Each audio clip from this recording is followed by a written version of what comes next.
Hi guys, welcome back. In lesson 2, we're now going to focus on the disco funky bass line, and one of the tracks I'm using as a reference is Dua Lipa, Don't Stop Now, because it's got a really funky bass line, and that's the kind of bass line sound that I wanted to try and emulate and teach you guys. So I did quite a lot of research into that track, how that bass line was made. I even managed to find interviews with the producer, and he sort of explained exactly how he did it. It wasn't played with a live bass, although it sounds like it is. It was actually a Scarby sample, which is a type of bass, and he used a VST with a Scarby sample.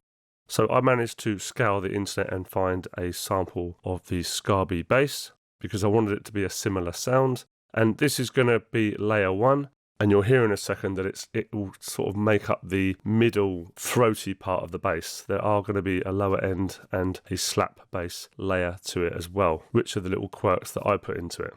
So without further ado, let's get the Scarby bass sample and put it in the sampler track. So again, go to your work files. There's the Scarby bass sample. And you will need to add this into some kind of a sampler because it needs to be playable across the musical keyboard. So in Cubase, I'm just going to create sampler track. Let's just add a little bit of gain on this. Trigger note is C3.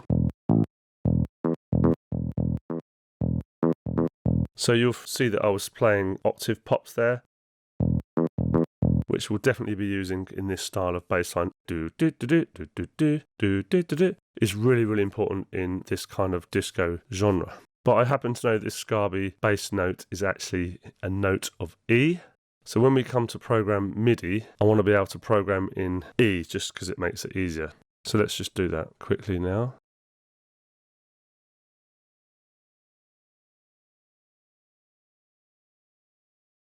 So for example, if I was to continue with the existing trigger note, C3, actually a bit loud now. It's still coming out as an E musical note, but the trigger note is C, so it's a bit odd. It's just a bit confusing. So I'm going to put the trigger note up to E. So if I now play a C, it's going to be too low. Now we can trigger it with E on our musical keyboard. So E on the musical keyboard now relates to E as the sample.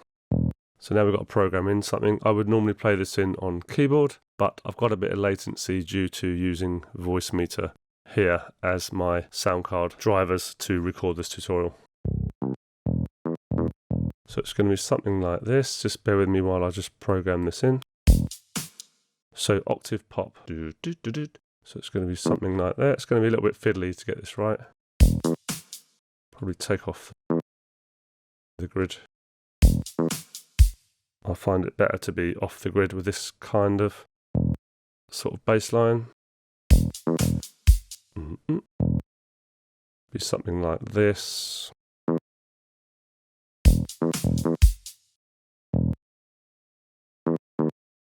Again, this is going to be really fiddly to watch, so I'll edit this bit out. So it's slightly shorter notes.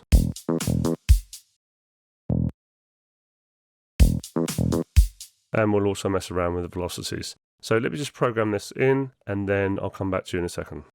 So the bass line I've just programmed in is a bit longer, or twice the length in fact, so I'm just going to extend these drums, duplicate across, and then just make my loop region a bit longer. Cubase, you can just press P on the longest event.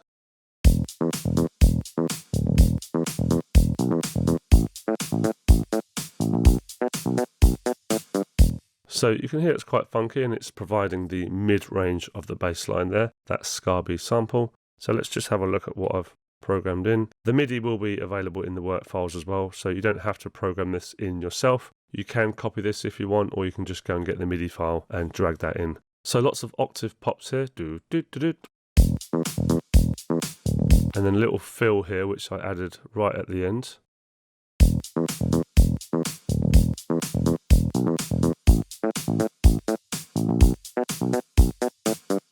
So quite funky. I didn't think about what note to play it in or what key structure we're in, what scale. I just literally went off the top of my head, and we'll get the vocals sung according to this. If it's a problem for the singer, I can always change the notes and, move it up or down key. if it doesn't suit us, so it's not a problem. But in this instance, I'm going to get the singer, our singer Laura, who we use quite a lot, I'm going to get her to sing over the top of this and make up her own lyrics. So I haven't got to worry about writing lyrics myself this time. I have done that on other courses. For example, singer-songwriter. So there's a couple of singer-songwriter courses out there which do go into writing lyrics and scales and chord structures and all that kind of stuff.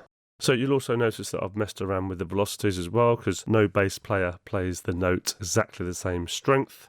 There's always going to be sort of lower velocity notes and higher velocity notes, so I've just messed around a little bit with that just to try and make it a bit more authentic, and it's not 100% on the grid.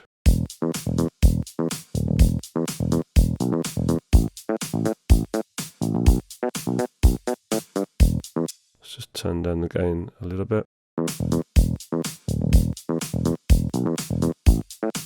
And if we want to, we can bring in the sample end just to make that even tighter. Now, most DAWs come with an inbuilt sampler, so just pop this sample in there. But if for some reason you don't have a sampler, you can always get a free one, and the best free one around at the moment is this one, TX16WX. And of course, there's always tutorials on YouTube on how to use it. So this is all well and good, but it just needs a bit of low end and a bit of slap bass on top as well, in my opinion. So what I normally go to for my bass VSTs is another free one. I'll show you where to get it in a second, but it's the one I've used in other courses as well, and it's this one here. The Ample Bass P2 Lite. I always use this free bass VST. Obviously, if you've got a dedicated bass VST, then that's probably going to be slightly better, but this is free and it's really, really good. And you can get this from Plugin Boutique and maybe various other places as well, but I always just come here, sign up, go to free, instruments, and then virtual instruments. And it's down here, Ample Bass P2 Lite, completely free. And I've used this in many of my courses. Now we'll copy the MIDI, even though we are going to change it a little bit. You can hear that it's too high, so let's drop this an octave. So all I want here from this one is the low notes. So what we need to do is just turn off the original Scarby bass at the moment. Nice bit of twang there, that's quite authentic.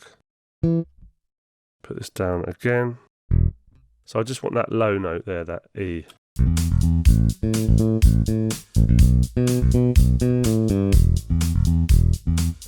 So I'm going to get rid of the octave pops in this instance. Want that doom, doom, doom, just for that real low end to add to our existing mid layer. Okay, these notes here are too low to be picked up. I don't think they're going to sound very good up an octave. Let's just quickly try though. That's not bad actually. We're missing a note here.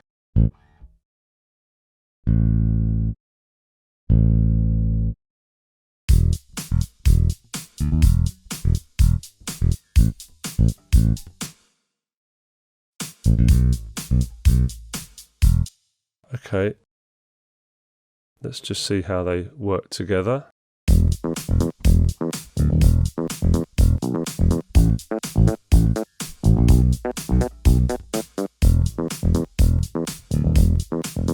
That's on its own.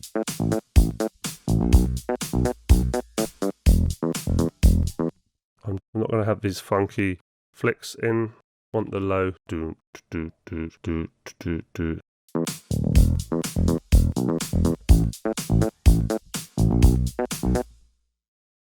Don't think we'll have the flicks. So the Scarby mid-range on its own, just to show you the difference. Now sounds a little bit flat. And with sounds much better.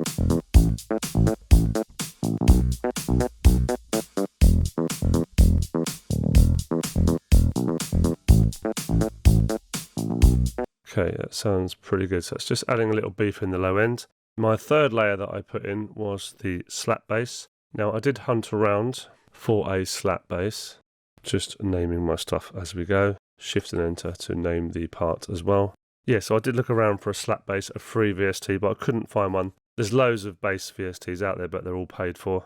So it ends up going with Halion. So if you're a Cubase user, that's fine. If not, and this is not an essential part of the bass anyway, but if you do want to add the Halion slap bass, then I'll provide it in the work files, the audio version. Or you've probably got some kind of a multifunctional VST in your DAW, just like Cubase has got Halion, and you may have a slap bass preset as well. So I went through a load of them and ended up going with GM37 slap bass. So let's just copy the original MIDI down with all the flicks and everything. So I need to highlight all, bring it down an octave. And probably one more.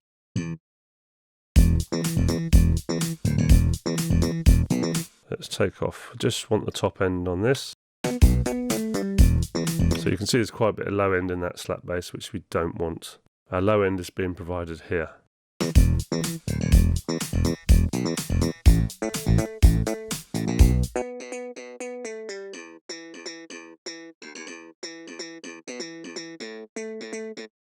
As we go up there, it's just starting to lose its kind of a natural sound. So I'm just going to try that down, see what happens.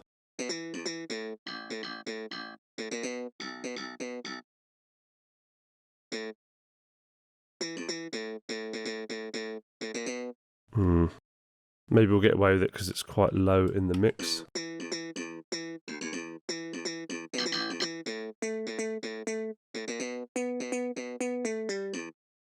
So we've just got the top end of that.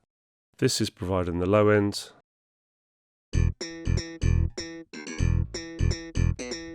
So we'll take off the top end, although there's not a lot there, to be honest.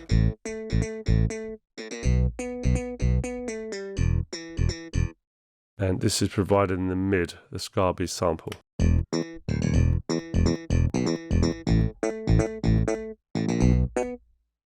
So we can just take off a little bit of the tiny bit of the low, just so it doesn't conflict with the free VST.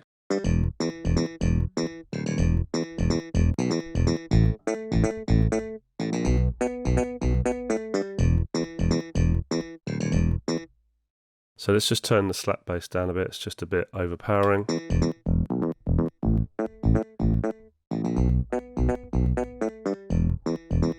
And let's get a bit of sizzle on that.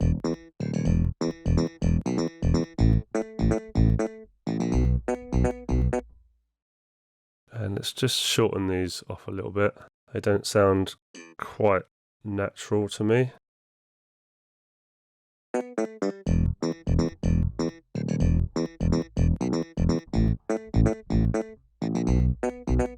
So the slap is subtle, it's just the finishing touches. Let's just listen to the whole thing, see what we've got so far. So that slap is still a bit too loud for me.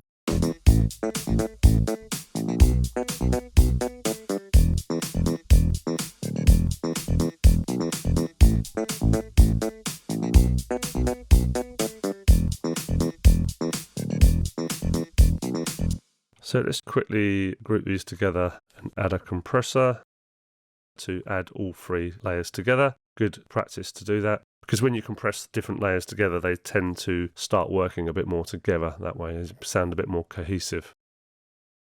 So add a bass group. I'm going to go with my tube compressor because I really like the sound of it. You can use any compressor you like. It doesn't have to be a tube one. So we're going to increase the input until we start getting a bit of gain reduction. Add a bit of drive.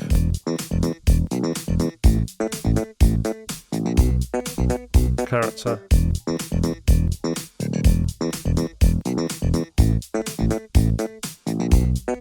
Bring up the attack. Just let that initial transient through. Don't want to completely squash this. And release we want quite quick because it's fast-paced bassline.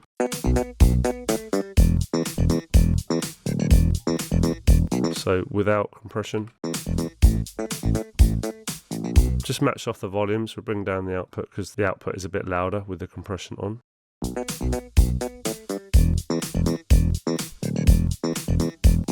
That sounds pretty good. You want it to be the same volume, otherwise you get a bit swayed by, oh, it's louder, it's better, and you're not actually listening to the compression. Without. Yeah, it sounds really tight now. I like that bass line. So let's just go ahead and do a bit of tidying up. So I've coloured my bass layers purple, drums are yellow, my effects channels are orange, and the groups I'll just keep as grey at the moment. So one final listen to see what we've got so far, drums and bass.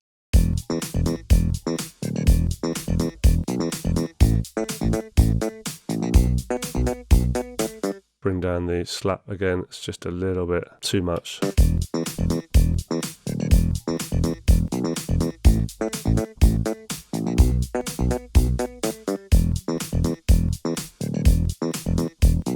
Just adding a tiny bit of character, that's a slap layer. Okay, on to the next lesson, guys, where we'll have a go at these string stabs, which are very important in disco. Cheers, guys. See you then. Bye-bye.